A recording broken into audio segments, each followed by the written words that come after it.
Hello, everyone. Welcome to the TopCyberPro podcast. I'm founder and CEO Jim West of TopCyberPro.com.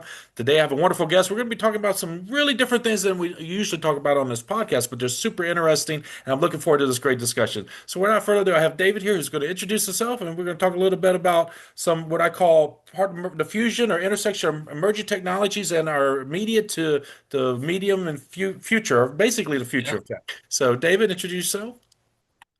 How's it going? David Steenhoek. I'm a founder, outlier, I like to tell people, educator, and I've been in the entertainment space. I've been in DC, so in the political realm, education, and blockchain, and just super excited with where AI and quantum and tech is going, and the solutions, right, that we can create together in cybersecurity, but basically energy, architecture. I mean, all those pillars. I think we, with the right minds and the right opportunity, um, can create real solutions for humanity and the planet. So I'm excited.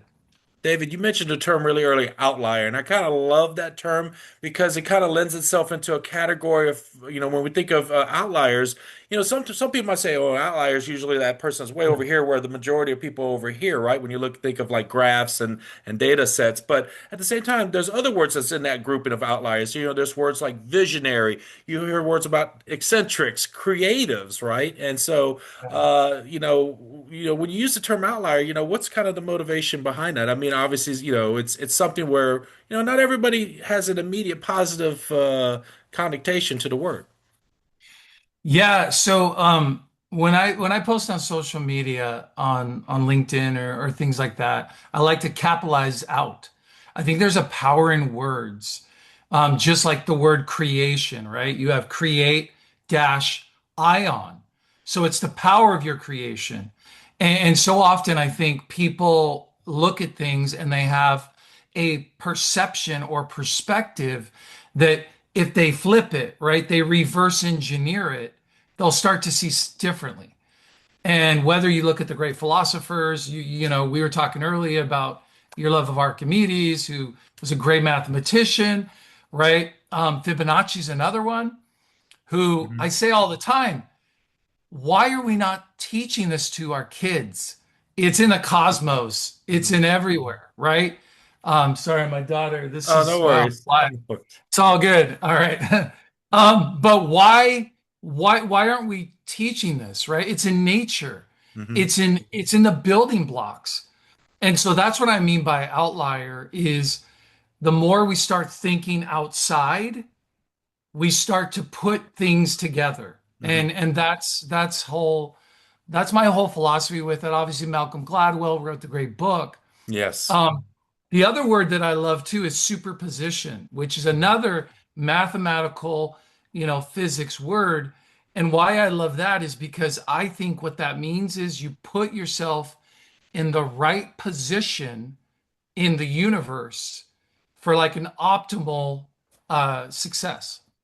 Well, I like that. One of the conversations I have repeatedly with a lot of folks throughout, year after year is the idea of like being a creative mindset is that a lot of normal folks, they don't always can wrap their heads around that there's a process for everybody. There's tools, tactics, and things that they do to be creative to enable them to output what they take their ideas from just a spark an idea to reality. But what separates, I think, creators from most people is imagination, right? Because it's like the things that don't exist that, when we think before about having a cell phone in our hands, right? Someone had to have a vision for that, a dream of that, an idea for that. Any technology that we're using today, every day we look at these gadgets, we're like, oh, look at this cool thing that's making my life this much better or doing something for me a little bit faster or just a wow factor, right? Even when it comes to Yeah. applications and anything tech, it's always something that started off as an idea. And so I tell a lot of folks all the time, year after year, is that a lot of the world, lacks imagination. It's not, well, everybody has imagination, the capacity for imagination, but what a lot of folks don't do is they never take the risk or put themselves out there to take that idea and to start putting their ideas out in the world. And so really what separates someone, let's say like a J.K. Rowling, a Steven Spielberg, these folks are regular folks who actually grasped their imagination and said, I'm going to do something about it, whether it's to attend film school or whether it's to write a book or just to take the actions and do the work necessary to take it to the next level. So in your case, you mentioned already that you was in the DC area and then you're Yep. associated with the film industry. Can you talk a little bit about how did you kind of go? Because it almost seems like you went coast to coast from the United States, if you will, because you talk, DC, that's on this side, and then you're working with films, you're on the West Coast. So kind of what is the story there? Yeah, so I got a poli sci degree, and usually you go to law school. And so I got a job in DC, and I work for a think tank. And you probably know, working there, and other people in your audience, when you go, even though you're young, you don't know what's going on, they throw you right in. Hmm. And the guy I work for, who was kind of a fixer, and he had got a lot of people elected to office, whether it was governors or even presidents. He said to me, "Here's the first book that you should read," which was The Art of War by Sun Tzu. And I was like, I read that when I was 10. And so he Uh-huh. laughed. And so immediately, just from that conversation and from the fact that I was an Eagle Scout, he threw me into situations I should have not been in. And that's the best advice too I could give like university students or people who want to get into a world is just jump in Hmm. and don't be afraid. Don't let fear stop the barrier of entry. And then I worked for a producer who worked on Oppenheimer, 12 Monkeys, a lot of great films. And I learned from him just how you operate at a high elite level. And guys like him, the guy I worked for in DC, and then my boss, my next boss in Hollywood, he represented, Jim Carrey, Will Ferrell, all these guys, and the same thing. They always got back, right? They always returned phone calls in 24 hours. And I was impressed by that. And I think that's why they were so successful. And when you start to look at behaviors, I think they are kind of outlier behaviors because 99% of the world does not get back or follow through. So if Good point. you simply get back and follow through, right, you're in that 1%, which is a really, unique group. And so when I build businesses or I advise people, that's one of the barometers, right? Does that person get back, right? Do they follow through? And you're a good example, Jim, because you got back, you followed through, um, you know, and I appreciate that. That right there is one of the best qualities to have building business and relationships is simple follow through.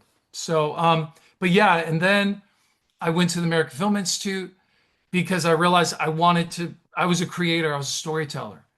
And so I've written movies, I've, written television shows, and my current business partner, she co-founded Braun Studios, and we've Wow. developed a TV slate with real stories, guys that were in the CIA, FBI, DEA. And one I just want to share with your audience, which I think is really cool, is a guy named Frank Panessa. He was undercover for 32 years. He ended up doing what's called the Pizza Connection, Hmm. and he testified before Congress. And what I found fascinating about guys like him is is their ability to live in a world, right, of danger, of all of these things, and then be able to close that world and be a father and be a husband.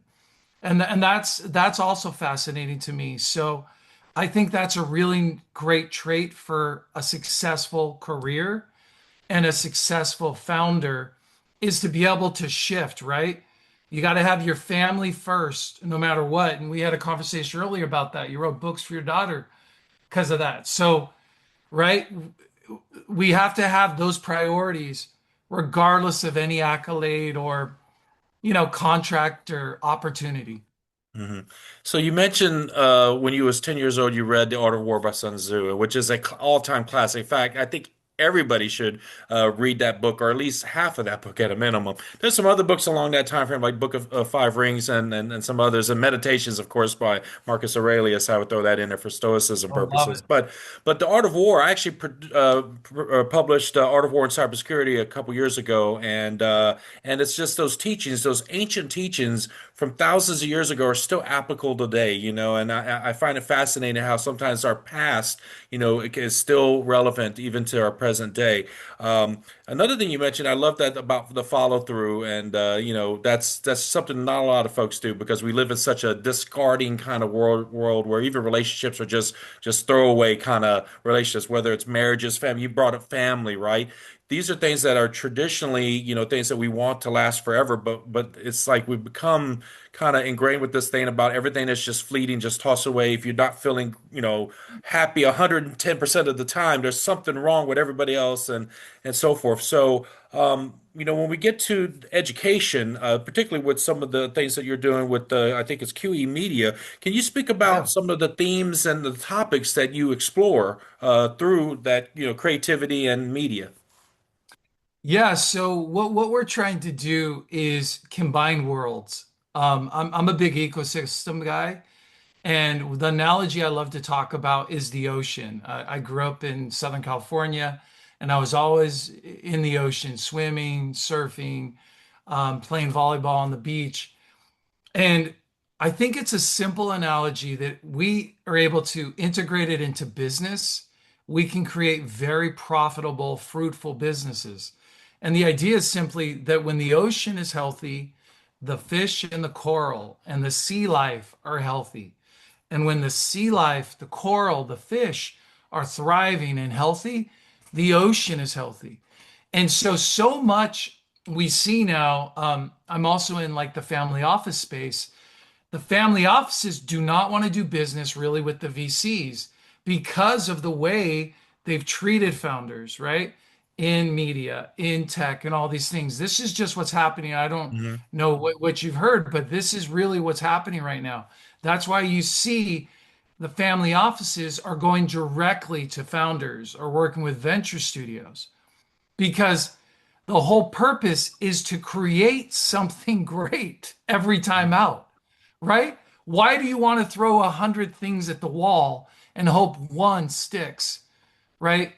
It doesn't make sense. And so our philosophy, QE Media, which means question everything, it also means quantum equilibrium, which is another physics, mathematics, concept, is really to create the best scenarios at all times.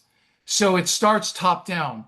So when you're working with a founder, you want them to have vision, you want them to have the right timing, you want them to have the right team, the right execution, and then funding. Instead, we've tried to flip that model, right? Everyone wants money, Yeah. and it's a mistake. You look at Idea Labs or any of the great venture studios, they'll tell you it's the idea, the kernel of the idea has to start with timing. And so that's what our group looks for. It's all entrepreneurs, it's angel investors, it's founders. Um, we're a group of people that try to find great ideas where we can then add value, right? Help that founder because these founders have great ideas, right? $1 million ideas, $1 billion ideas.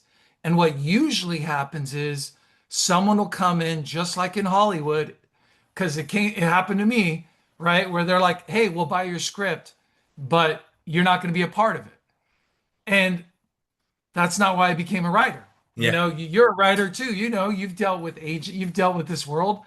That's not why we do it. hmm So if you're willing to give away your art, right, for money, then you're not an artist, in Yes. my opinion. That's just my opinion, right? Monet said it, Van Gogh. I had a cool opportunity to meet Ray Bradbury. And so in LA, you meet a lot of interesting people. So I had a friend who was an actress, older actress. She actually was married to Howard Hughes at one time. Um, really interesting lady. And so I went to a funeral and Ray Bradbury was there. And so I asked him, right? He's a real artist, a real Hmm. writer. I said, why do you do it? How do you do it? And he said, it's like breathing. It's like blood in your veins. Hmm. And so I tell people, if you want to start a company, you want to create a movie, you want to create a TV series, you have to have that passion. And so I have the passion as a creator, and then I have that passion as a connector, um, weaver, right? Weaving this tapestry. And so that's kind of what we do.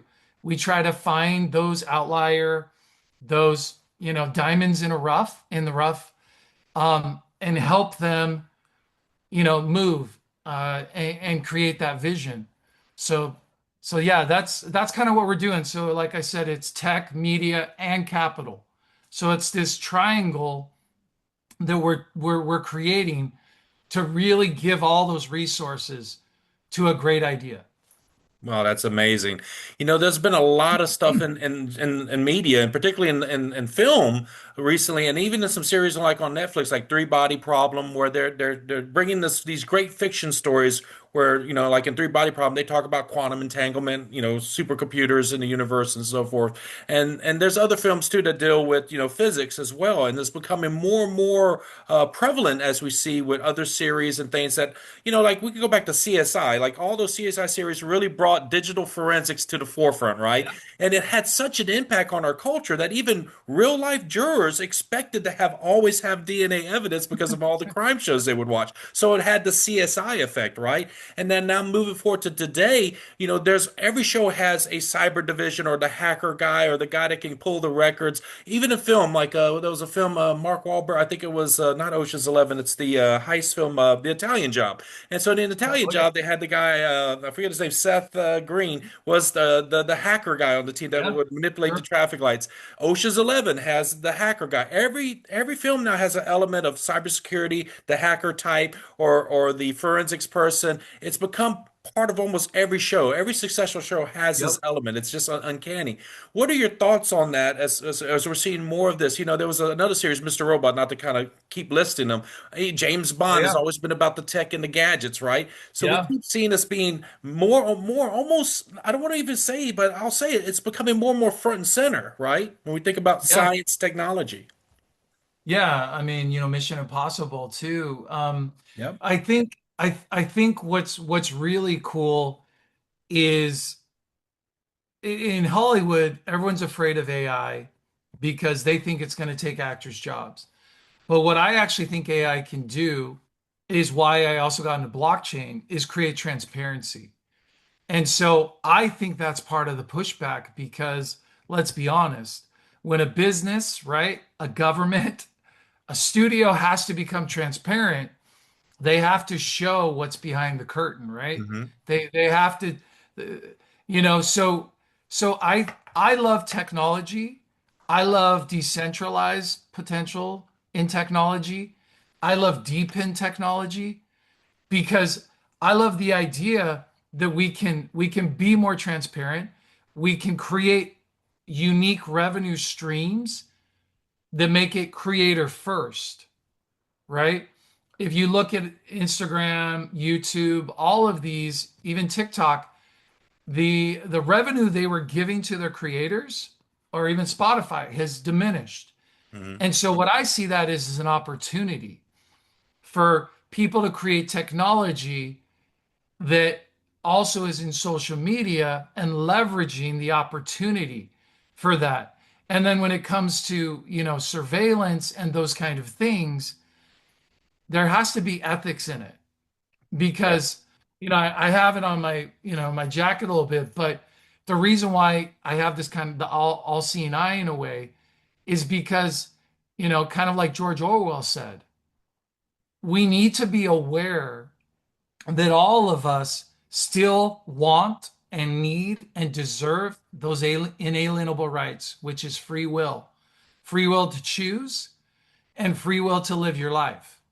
And so I don't get into politics. I don't get into what your religion is, but I'm a big free will guy. And, guys like Nikola Tesla, Victor Schallberger, these outlier thinkers that now we're starting to see. John Nash, like Hmm. John Nash, like I posted this today.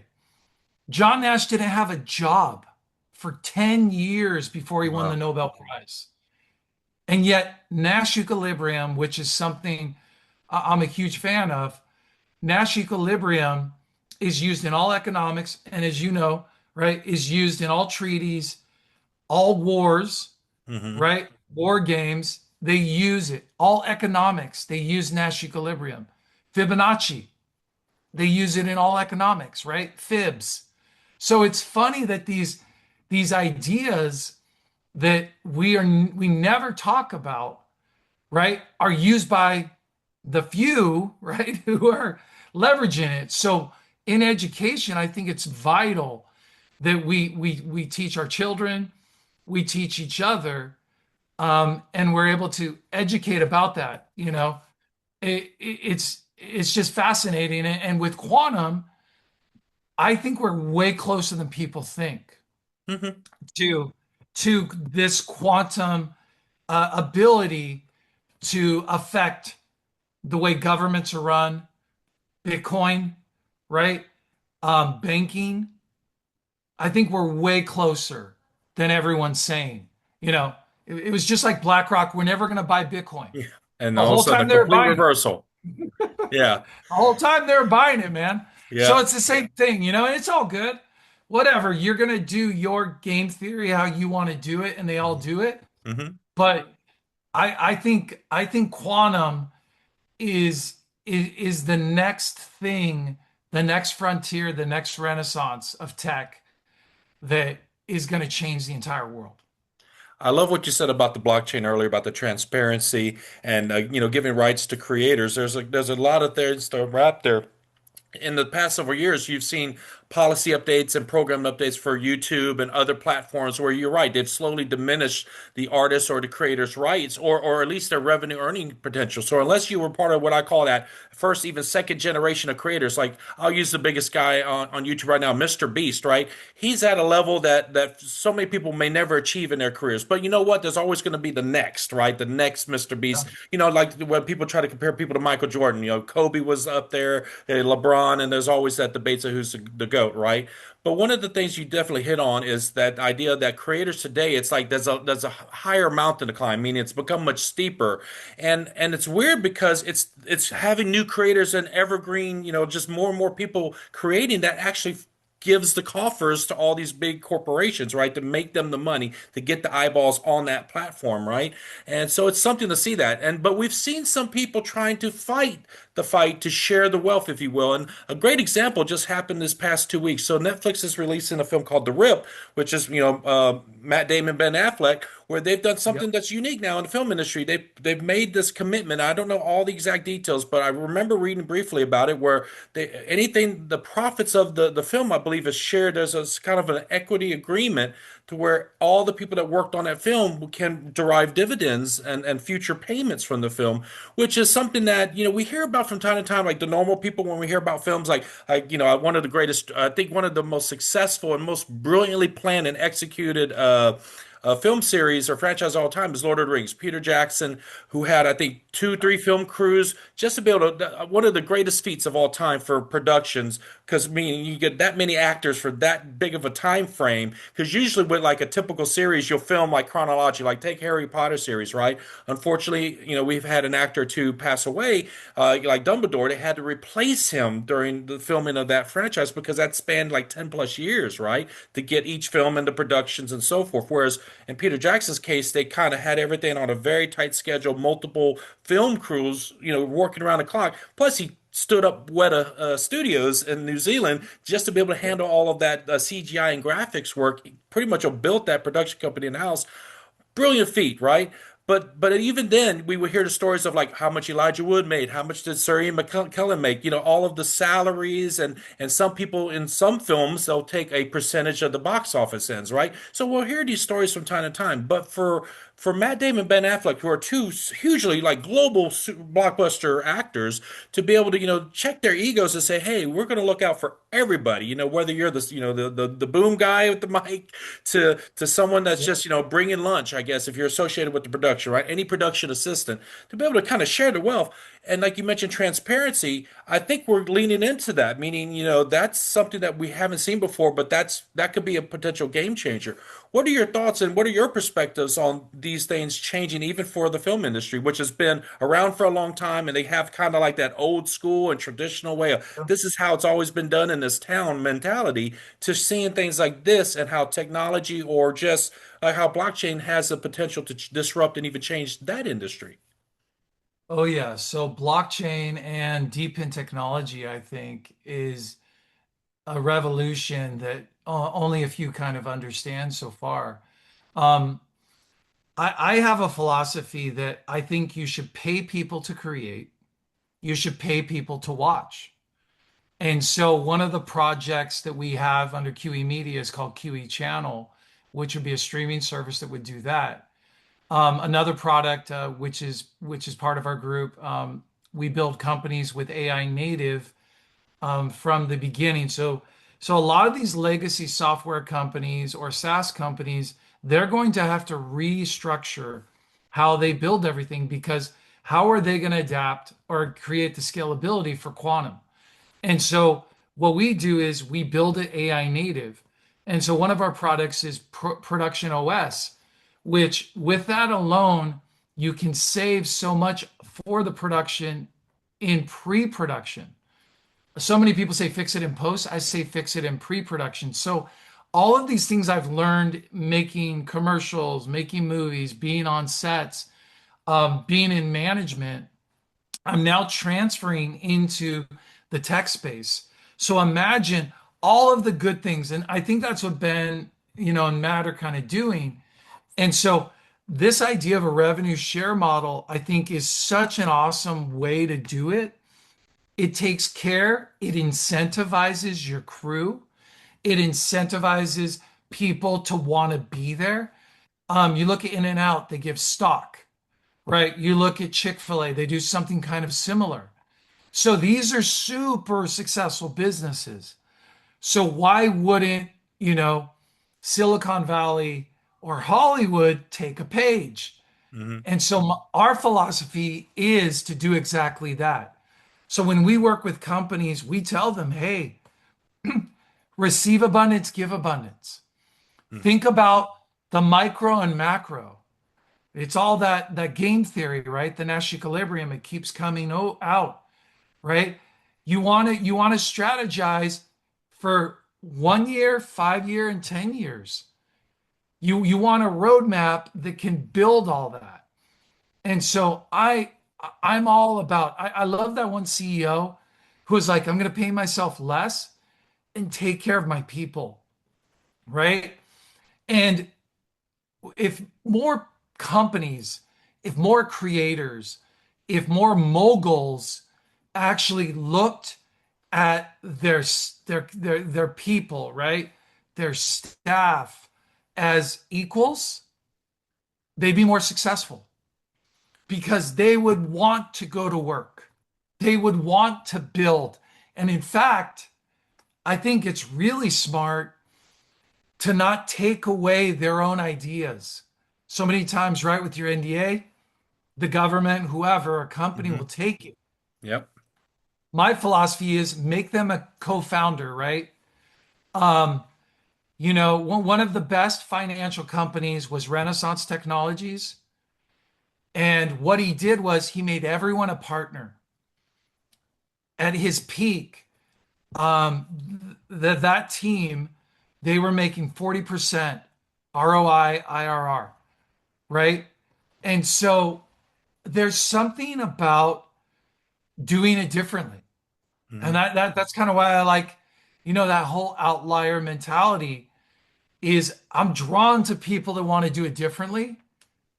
And those are the people that I believe are the real visionaries because their intention, their purpose isn't just to make money. Obviously, they will and they can, but their purpose is bigger. And I think when your purpose is bigger, you do bigger, greater things. I love that. You mentioned earlier about the ethics in AI, and there's lots of debates, and we're seeing silos with different commissions and groups and committees, and because there's still geographically we have different customs, traditions, religion even is impact because it affects morals, and morals of course affect ethics. And this is also again we're just going to I think go through another round of having the silos Yep. built up, unfortunately, but. One of the things I am very passionate about as a author and creator myself is copyright.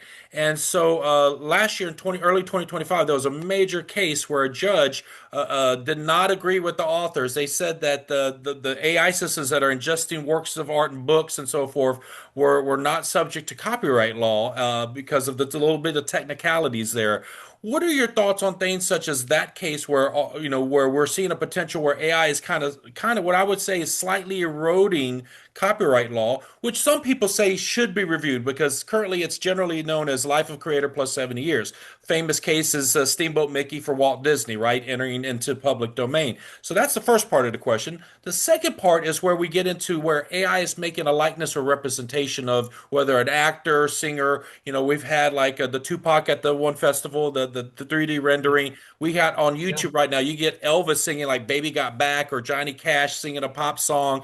We have all of these AI representations where, now a creator or an artist, whether music or film actor, there also, I think there's been a few actors that have already agreed to allow AI Yeah. representatives the likenesses of them. So I think for myself, I'll offer my opinion first. If the actor's still alive and they're obviously, look planning for their Yeah. estate beyond their time to ensure that their family and loved ones are able to have wealth and revenue after they're gone, I'm for that if that's part of within their lifetime. But when you think of someone like Elvis, who's been dead for several years, is it something that can be added legally to the estate to plan for? And then how does, what do you think about the laws? Because, that's not something we've always dealt with. The technology has always outpaced how fast our Congress and legislative, how fast the laws can catch up. So the first part of the question is kind of more of the copyright issue, right? How do you feel about that? Because that directly impacts creators and writers Yeah. and so forth. Then the second part of the question is about the likeness representing actors or musicians, artists, music artists. Cool. Yeah. I mean, as a creator, obviously, I'm a creator first guy. It's tricky though because like you said, how do you really, make a stand when we're not going to decide it? Yeah.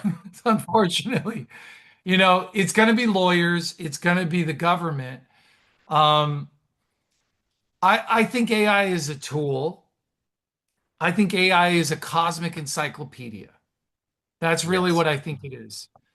I think when you look at what Jan LeCun or Hmm. Pepe Lee, they're doing, it's physics based. And one of the projects my group is working on is that we want to create a physics based AI that then we can give to universities, right? Kind of like what happened when I was going to school, like Linux and those kind of things, where you create this library. And so that's where I think there's a transformative version of it. I feel like we're talking about these parts of AI. Yeah, I get it. I mean, copyright. I don't think anyone who's created something it should be taken from them. And I'm a big free will guy. Um, Yet I will say I think it also dampens the beauty of AI in regards to, like I said, this ecosystem physics based because I believe, and based on the things that I've seen from founders that have reached out to me, we're going to be able to solve the noise with quantum computing, right? With coherence, with thinking like I said, this reverse engineering. Well, one of the perfect examples, and I've talked about a couple times about Fibonacci, is why are people so siloed? So why aren't chemists, right, working with quantum mechanics or physicists?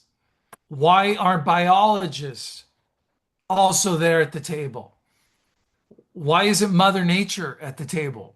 Why aren't we looking at the structures that astronomers look at daily, how the stars work, understanding fusion and fission.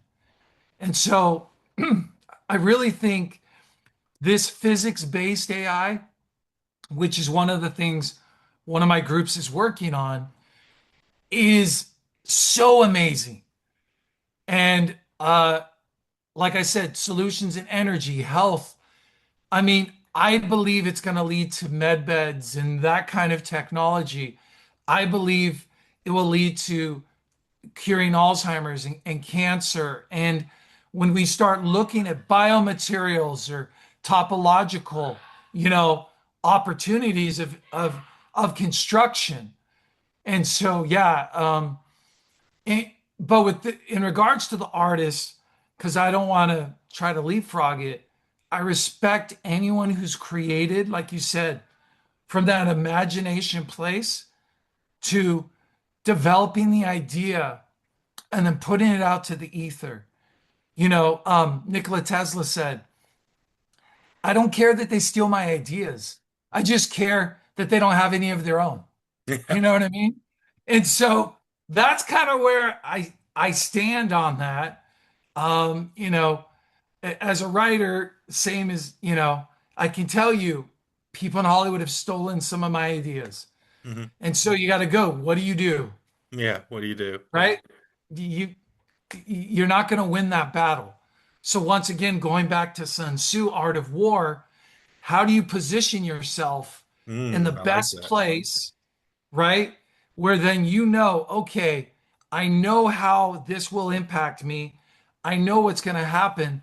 So then you put yourself in the best position where you now have leverage regarding that because the legality is tricky. I talked to an IP lawyer about one of my founders who created their platform using AI. How do you create an IP from that? Okay. First. Secondly, globally, it's impossible. That's what he said.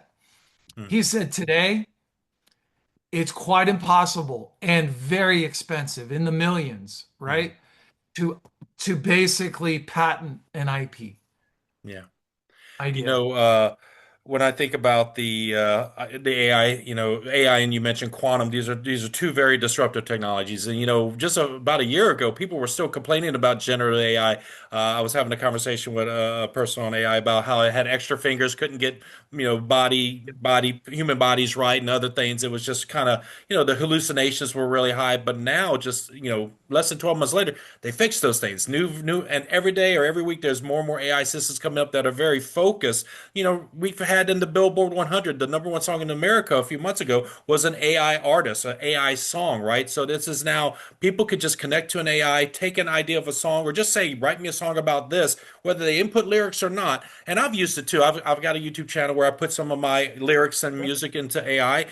Where I would never have sat in the studio for hours and hours working with a band, I can now say, mixed genres and stuff. So it's enabled people to now be easier to take an idea from your head and Yeah. make it exist in the world. So I love AI, as you mentioned, as a tool, as something to enable you to Yeah. be creative, to create. I appreciate it for that.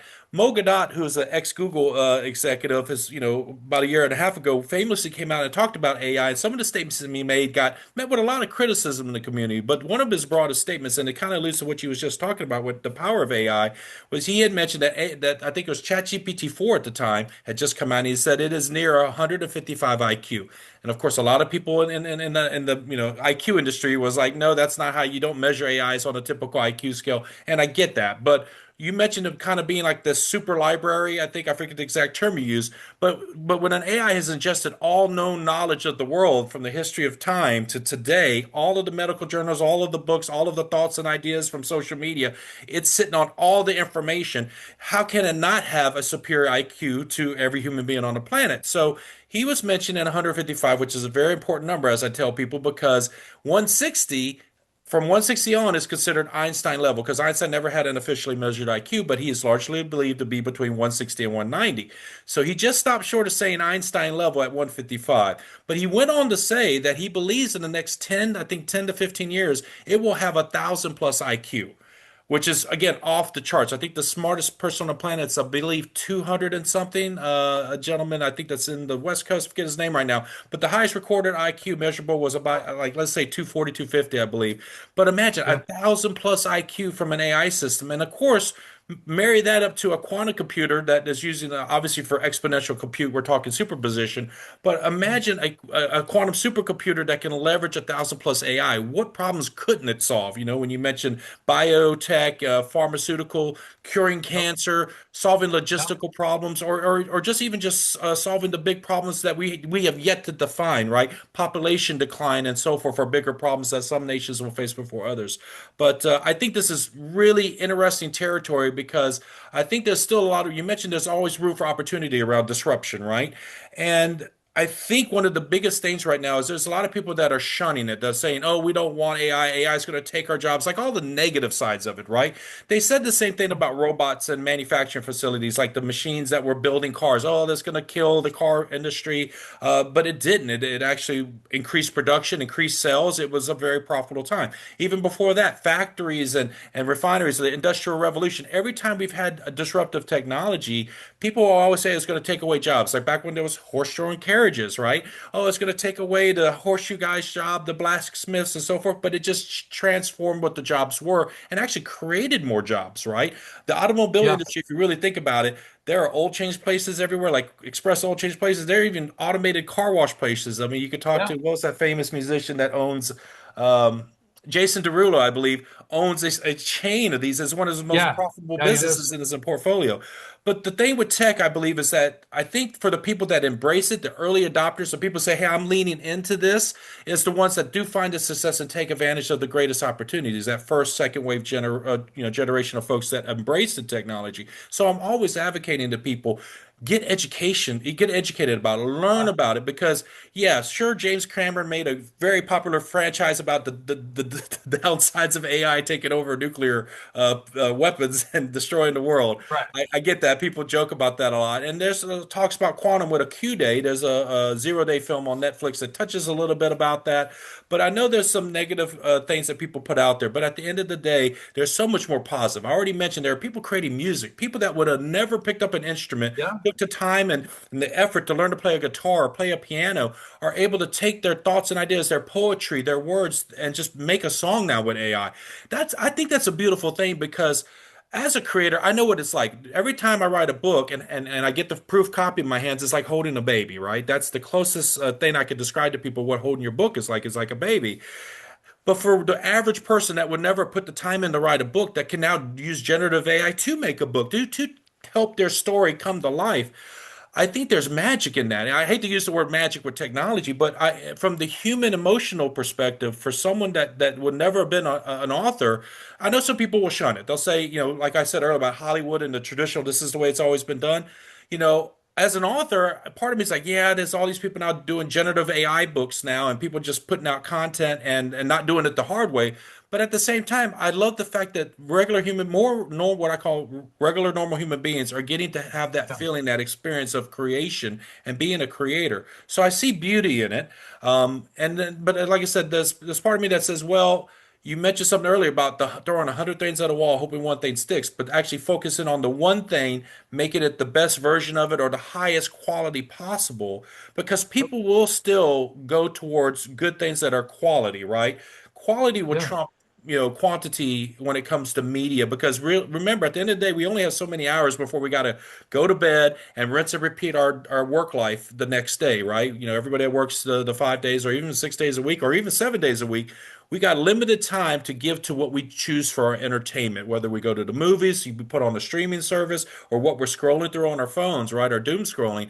Our eyeballs, we that's our time, right? And so being a creator, I think I do agree that quality will trump quantity. You can put out a hundred videos a week, 100 plus videos a week, but it's going to be that one thing that's quality that people may gravitate towards you, because I think people got it the wrong way around. Let me put out a bunch of stuff and eventually something's going to stick to the wall. But I think sometimes as a creator, I think the quality is a true statement. And I'm not saying that some people don't find success in the just churning out content, nonstop. But I guess I'm trying to come to my thoughts here. And again, just pardon me for going down this rabbit hole a bit. Oh, But okay. I love the fact that AI is just getting smarter and smarter and smarter. It's already smarter than most of the population. And I do agree with Mo. It will have the equivalent of 1,000 plus IQ. So with that being said, what do you Yeah. think the world looks like, from both the film perspective, maybe some cybersecurity, but what do you think the tech Yeah. looks like 10 years from today? Yeah, I mean, you're an expert in cybersecurity, and a lot of the people that watch this, I mean, look at Bitcoin, look at the banking. I really think quantum, there's quantum computers in satellites. I think there's a lot of stuff that we do not know. There's a lot of things that is slowly being kind of put out, right? Pete Hegseth said just a couple days ago when he was with Elon, he said that they're going to work with smaller companies, right? Because they want the best ideas. Yeah. So he came out and said that. So that means there could be somebody in their garage right now who has been in the cybersecurity space, understands quantum better than others, creates a great use case. This is what I always try to tell people because people send me like, they're like, all right, I figured out unified field theory. And I'm like, cool, that's amazing, right? To solve anything. And I know you ask about books people have read. And so I love, the Riemann hypothesis, Navier-Stokes, existence and smoothness and those unsolved things, right? John Nash wrote a book about that where he edited to the world. Hey, we did have a Oh, it's okay. freeze there. So you was mentioning John Nash wrote a book. I Yeah, think yeah, was the last yeah. thing we captured. Yeah. John Nash wrote, a book, Open Problems in Mathematics. Well, he edited it. And because I'm such a big John Nash fan, Um, and two of the things in it, right, are the Riemann hypothesis and Navier-Stokes existence and smoothness. And those are two unsolvable mathematical problems, Mhm. right? So what if someone actually is working on that? Now we know to be verified, right? It takes years. You got to go through all these hoops, what have you. But what if quantum understanding or I like to say think quantum state of being. Mhm. And I've had a bunch of PhDs and people hit me up and go, "Hey, you're posting, you know, Federico Fagin, because he's talking about higher consciousness. You're posting Sir Roger Penrose. Why are you mixing science with like higher consciousness?" And I think the irony is you look at Galileo, right? You were either geocentric or heliocentric. Yeah. And he was heliocentric, right? And so you look at these great minds, they're willing to stand alone. Mhm. So there are people right now who I believe are working on use cases to change cybersecurity for the better and for the worse. Mhm. you Yeah. know, and I don't think it's governments because I don't think governments want to hack Bitcoin because they all own it now, Yeah. right? They own Bitcoin or governments outside of the Western, configuration. You have BRICS, the BRICS countries, right? They have BRICS. They're doing those things. Mhm. So I think it's going to be like a hacker group, right? In your cybersecurity experience, I don't know. Going back to Mission Impossible, hackers, all these movies that we've seen. But I think it's going to be them, for better or for worse, Yeah. that are going to be the challenge for cybersecurity. I They're going agree. to be the challenge for quantum, Mhm. right? It's going to be a brilliant mind Yeah. that Mentioning a brilliant mind, you mentioned John Nash more than once and a wonderful film. So, folks, if you're just trying to figure out who's John Nash, I know I've heard that before. Beautiful film, brilliant mind. I think it was Jennifer Connelly and oh, don't Russell Russell Crowe. Crowe. Russell Crowe, brilliant Yep, performance yep, in that yep. film. I want to get to some of the questions, and I know we're getting short on time, and I Sure. do want to respect your No, go time. for it. But let's go back to the day one when you said, "Hey, I want to pursue learning more about technology and the intersection of media technology and just emerging tech. What's that day one story? I know you mentioned kind of you got you started to think tank, but what is the story about that decision to go work for the think tank? Is there a story there that you can share with us? Ever since I was a kid, I was obsessed with the person who wasn't in the circle. That I read books that you probably shouldn't be reading. My mother had a giant library. She was a PhD of education. Whenever we would move, she would take her giant library. We called it the Library of Alexandria because it was so massive. Wow. And and it had, one of the first books she gave me was As a Man Thinketh by James Allen. And James Allen, who is a fascinating guy, was the first motivational speaker.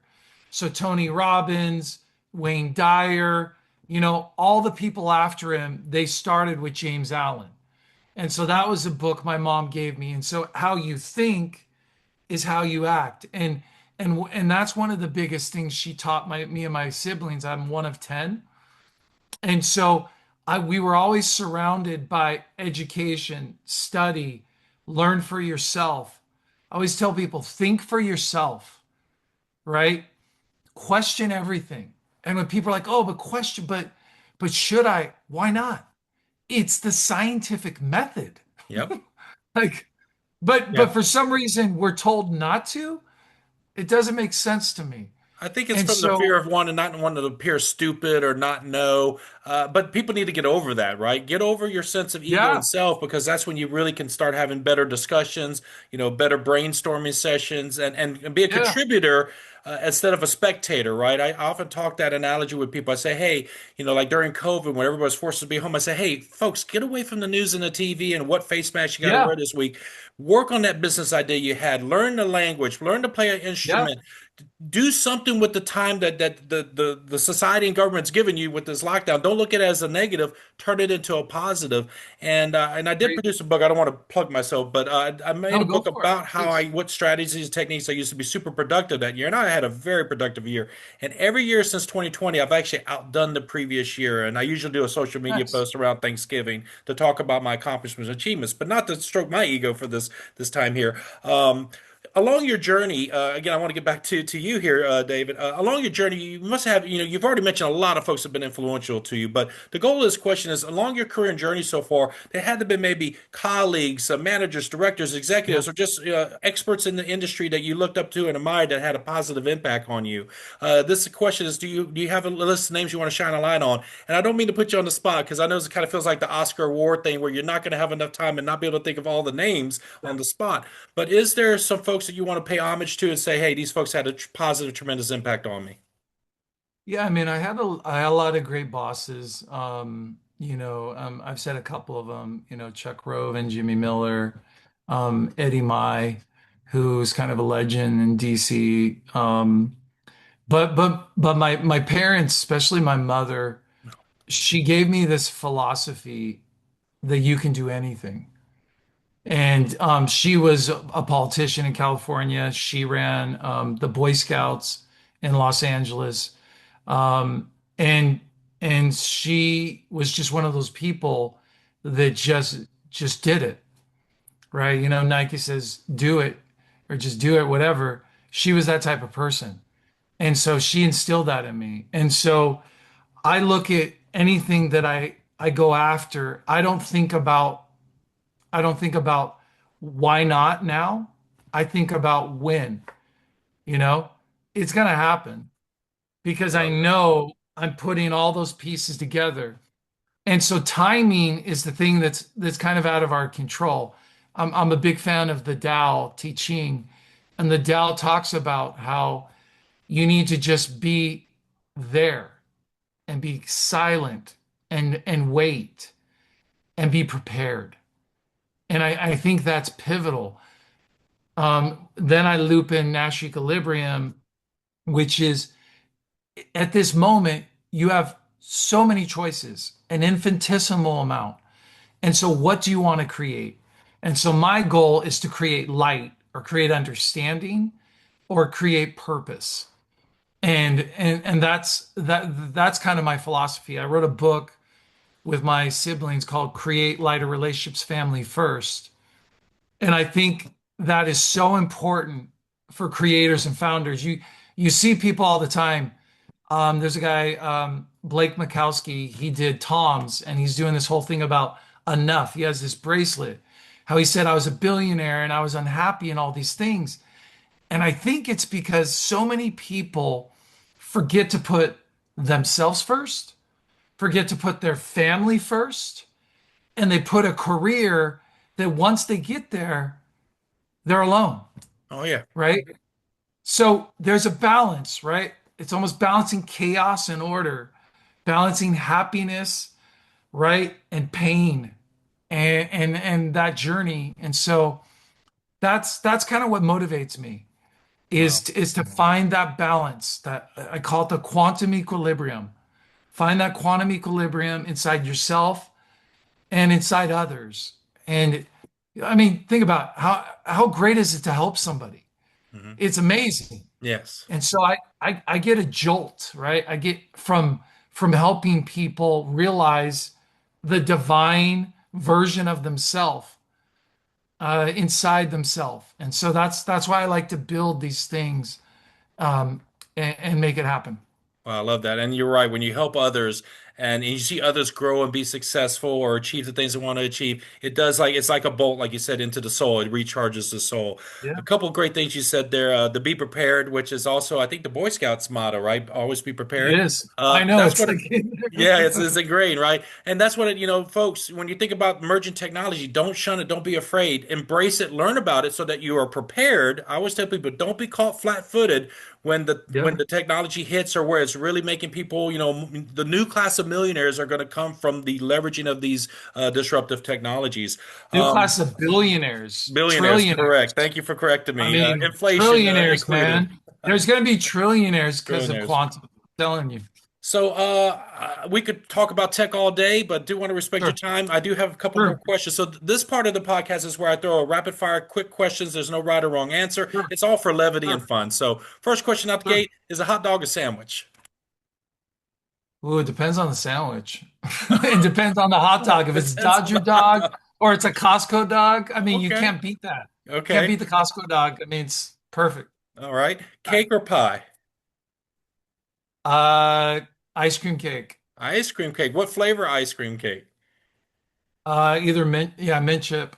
Mint chip, mint chocolate chip. Okay. This one's going to Yeah. divide the room. Star Wars or Star Trek? Ooh, see, here's the funny part. I'm not the biggest fan. I'd rather watch Kubrick, you Okay. know. All right. Fair enough. What has been your favorite book of all time that you've read, and what was the last book that you've read? Favorite book of all time. I love The Catcher in the Rye by J.D. Salinger. I also love the works of Shakespeare. I just think it's so funny how they integrate. But I mean, Homer's Odyssey, which is a movie that's coming out with Christopher Nolan, I Nolan? love that as Favorite well. director, greatest director. Amazing. Yeah, yeah. And then him and Andrei Tarkovsky. Andrei Tarkovsky is Hmm. like one of my favorite Russian director. The book that I've been reading is Quantum Supremacy by Michio Kaku. And I just think that guy's brilliant. He was talking about string theory and everyone said he was nuts. He was talking about harmonics and frequencies. Everyone said he was nuts. And now there's all of these things that are Yep. starting to come out. Now, listen, it's not proven. I get it. And PhDs and scientists will debate it. But if you think about it, harmonics and all those things in the universe, harmonics in nature, right? Even the buzzing of bees, Hmm. there's harmonics, there's frequencies. I like to say we're frequency, we're energy, Yep. because I believe we are, and I think that's why you gravitate towards somebody is it's their frequency. Yeah. There's something just grabs you, right? Whether it's art, a voice, an idea, an emotion, it's a frequency. And I think it's exemplified in the just music industry, right? Because they found that Yeah, there's certain chords that resonate with the general population. There's the yep, videos on YouTube where they run a frequency through a thing with some sand or grains of sand to show that yep. it makes certain symbols and shapes when you run certain frequencies. The same thing with the water. That someone was throwing out like a water projection, and they showed the Yep. different frequencies and how it affected it. So in quantum, though, it's very true because most quantum computers have to be soundproof, isolated, and Yep. absolute zero temperatures because a door shutting outside could disrupt the processes and Correct. things that we're running. And so D-Wave That's has going a to lot. change though. Watch, that's going to change. There's going to be a way to create quantum computing. I don't know if you saw, but in Japan, they have this cave and they're Hmm. doing it in water. Have you seen that? Hmm. So there's something there. You think about it, how big is the earth and what do we have more than anything? Yeah. Well, I We have actually ocean. spent the month in 2025. I spent the month of April in Japan consulting and visiting different institutes for quantum. Oh, But yeah, there's a lot of great companies in the space that's doing great work in the space, whether it's Trapped Ion or if it's Q-Era, which has got a partnership with Amazon, is working. When yep. you talk about nature, there's a lot of companies doing the quantum chips like Microsoft, Google, the usual tech players. But you got a company like Yes. Q-Era that's trying to harness neutral atoms. And when you get closer to nature, that is the fastest you could work is the speed of the electrons in an atom, right? And Yep. so we're going to definitely see when you talk about frequency, the states of quantum is probably the first usable case that we'll see that Fortune 100s and 500s will probably try to capitalize on first. Of course, I believe the second one that's going to affect everybody in the world is going to be in the telecommunications when entanglement bridges that gap of distance. But it's Yeah. not going to be a big shifter, maybe not for the Earth, but when we start doing things like moon, putting a lab on the moon or facilities on the moon or having a mission to Mars, that time it takes to send a signal or a message to a satellite or to people that are exploring space and back will Right. just be instantaneous. But again, that's still down the road for us. Um, I do want to get to a couple more questions. So I know, with a demanding career and J job, a lot of us professionals do find time for what I call causes, nonprofits, charities, and volunteer work Yeah. that's near and dear to our hearts. And like for myself, I donate every year to the Cancer Research Hospital's St. Jude's in Tennessee, and so a lot of us, we give whether of our time, energy, or money to these nonprofits and charities and volunteer work that's causes near and dear to our heart that are doing good in the world. So, are there any Yeah. charities, volunteers, nonprofits that you dedicate either your time, energy, or money to, or that you simply just want to shine a light and say, "Hey, this organization is doing tremendous work in the world," and then please share me their social so I can put it in the description below. Yeah, sure. So one is a Global Autism Coalition. My friend Heidi Kershaw, she's working around the globe to bring education to third world countries and more developing countries about autism. I think there's a lot there. I have a master's in special education besides a master's at AFI, and I've learned that these these adults, these kids, there's something really unique about the way they think. My son is on the spectrum and I have a daughter on the spectrum, and so I'm very close to it. Who knows? I potentially myself, you know, because I like to disappear, whether I'm writing or what have you. And so I think the more we see the gifts that these adults and kids have and find a way to harness that concentration, that intelligence Hmm. is a huge win for humanity. When I was a kid, my mom always took us to the soup kitchen, and so we would go in downtown LA during Thanksgiving or Christmas, and so I learned about that. And in scouting, I worked with the homeless population for my Eagle Corps or Eagle Scout project. So one of the things with the companies that I'm building with my business partner, Brenda Gilbert, is we want to have an education piece and a nonprofit piece where we can really give back. And in fact, one of the companies, and this is another transparent one that we're building, is Q Charity. The whole idea is to make it transparent. So 90% of what comes in goes to need. Yes. 10% is for overhead, Hmm. where there's very few, if any, charities currently or NGOs where that is the case. So I believe AI and a platform like that will bring both transparency and also great exposure, and more people will want to give Hmm. because they then could see on a ledger, right, a digital ledger. Hey, my money. I put in, and this is how much is going out, right? I think that's really vital in the conversation. I 110% concur. We've had so many scandals in the past decade with different Yeah. charities, and then the news reports will talk about only this percent of every dollar is going to the actual purpose. Yep. And a lot of Yep. folks kind of get disenfranchised or get kind of put away and put off by wanting to give because of this. And I think more people would give if it was on the blockchain and everything was there in the Yeah. open for the public to see and Yeah. check on it. Having that, that accountability is there, right? The Yeah. transparency is, I think, the key to everything, right? Um, Yeah. so, what is coming up in 2026 for you? What is next? Are there some stages, events, conferences you're going to be at? Do you have anything like are you got another book in the future? What is the big milestones you're hoping to achieve in 2026? So 2026, I like to tell people it's a happy year because it equals one, right? And so I think that's really cool. Um, and so my group, we have a bunch of television and film projects. One of the things we have is a documentary based on Alain Robert. He's one of the he's called the French Spider-Man.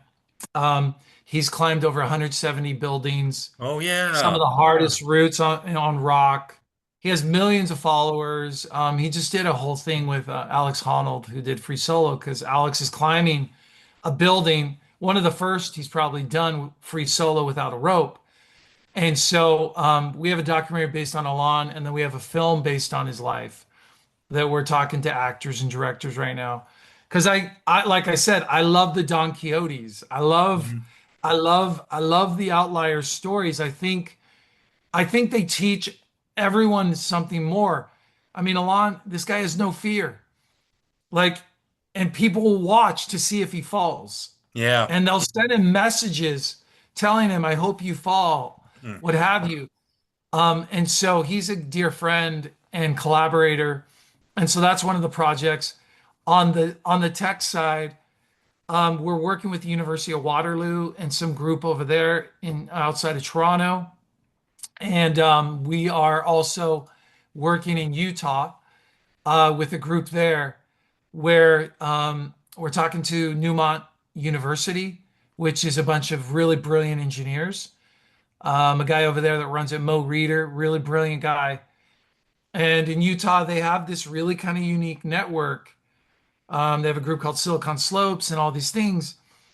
And with Sundance leaving, there's a massive opportunity for media, tech, and honestly, most states, what I've learned, and maybe it's different in countries, but most states don't understand AI or quantum or have a plan.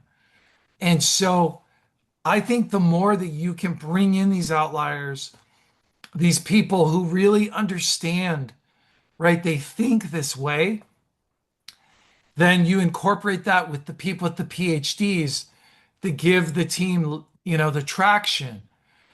That's kind of what I'm looking to do. Put those great minds together and help them build, help them create, and help them, produce great use cases, micro and macro. Wonderful.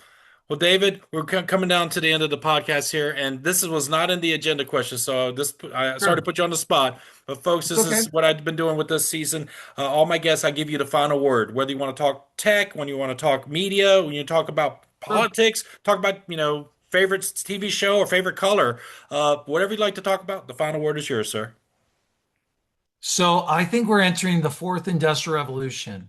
And so you look at the great minds, whether it was Da Vinci was way ahead of his time, Nikola Tesla way ahead of his time, even Van Gogh way ahead of his time, Marie Curie way ahead of her time.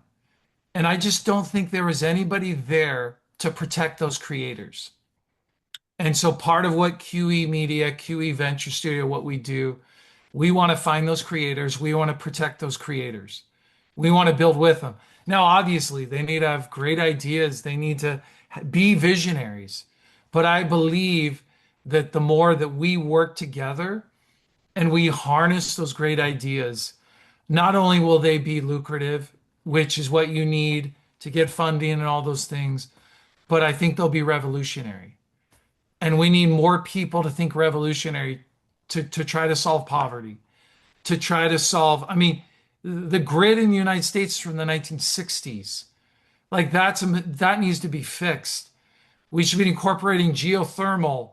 We should be incorporating wind. We should be incorporating solar.